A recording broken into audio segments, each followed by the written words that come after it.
Bangladesh is going through one of its major political crises with its prime minister fleeing the country. Well, what exactly is the situation of the minorities there? To speak on all this and much more, we have with us International President of Vishva Hindu Parishad, Alok Kumar. Welcome to the Print, sir. Sir, what exactly is your apprehension regarding the minorities there, especially the Hindu community? Well, the students had agitated. They had demands. Their demands have been met.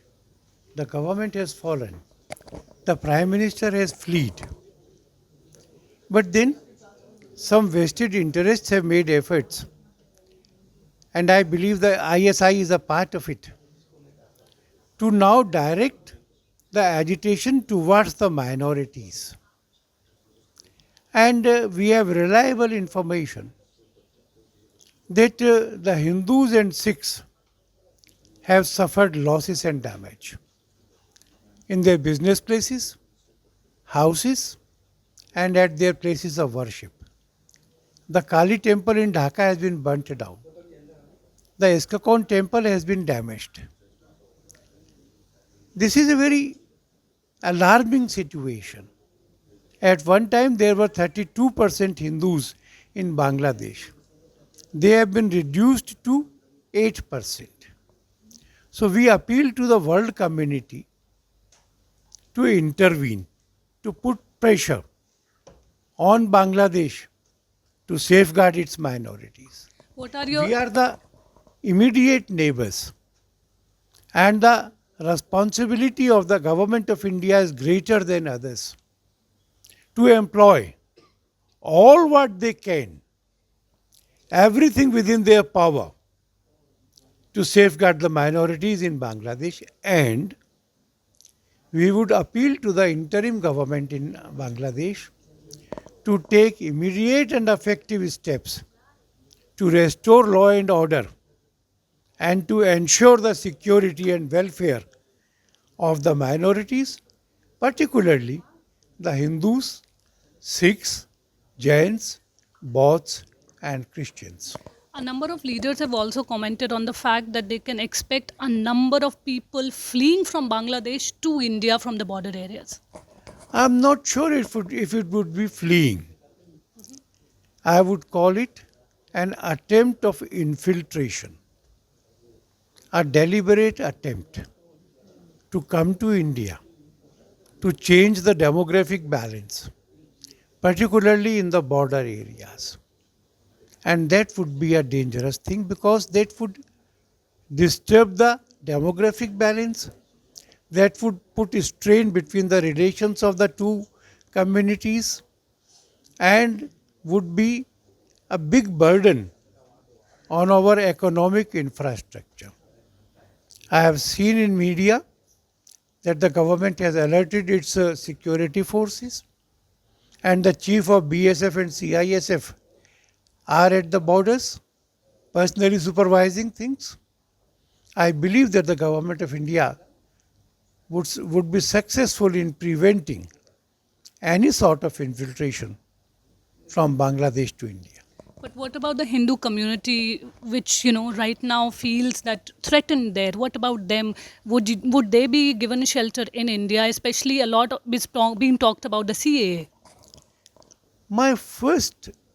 Our first effort should be to ensure their peace and welfare at their places.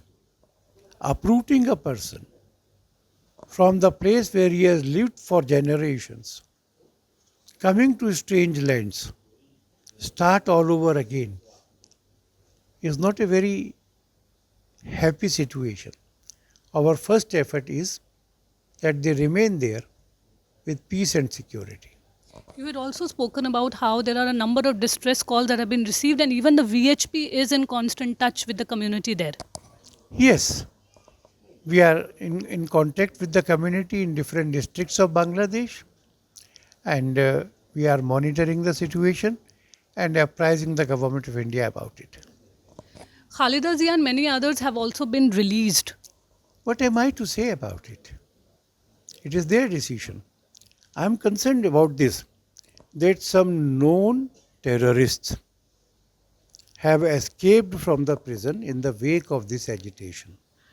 That is worrisome. Khaleda Zia has been released, it is their business. The student protesters have been released, it is their decision. I would rather emphasize that Bharat and Bangladesh have a long land border.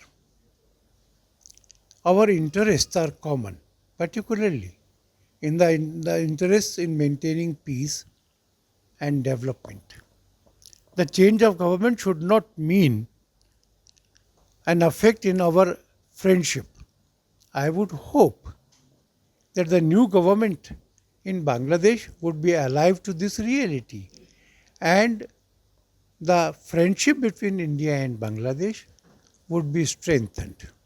A lot of criticism had come to the government regarding CAA.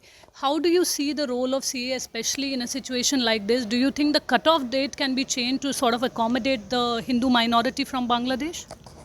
This would be a decision for the government to take at an appropriate stage. At this juncture, I would emphasize that the first effort should be to give minorities protection at their own places and to ensure their welfare. You also talked about the conspiracy of the ISI and Pakistan. What do you have to say about that? I would say that this conspiracy is reflected in diverting the movement to the attack on the minorities and other such acts. This gives a bad name to the agitation also. So ISI is promoting the forces inimical to the minorities, and then this role is to be recognized and condemned and prevented. And what are your expectations from the current government, Modi government? What is it that you want them to do right now? I can't advise them on specifics. I do not have the intelligence inputs. I do not have the security inputs. All I can say is do your best. Do everything possible. Safeguard the minorities. And last question, VHP as an organization, what is it doing for the Hindu and the minority communities in Bangladesh? Anything specific that the organization is doing? The situation had developed in a couple of days only. We are keeping in contact. We are conveying the situation to the government of India. We are trying to keep their morale high and all other efforts to ensure their safety.